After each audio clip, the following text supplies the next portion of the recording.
In this video, I'm going to show you how to submit a Jotform.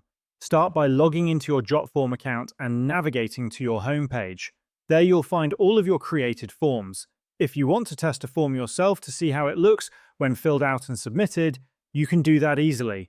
Hover over the form you want to test and click on the More button at the end of the form row. Then click on Publish Form. You'll be presented with a link to your live form. Click on Copy Link. Then open it in a new tab or paste it into a different browser window. Begin filling out the form as if you were a respondent.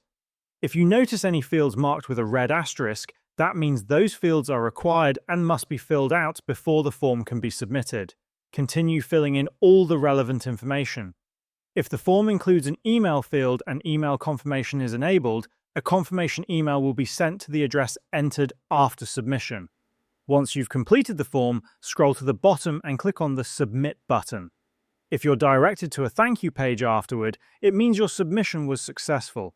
This is a simple and effective way to test your forms and see how they behave when filled out. And that's how you can submit a form using Jotform.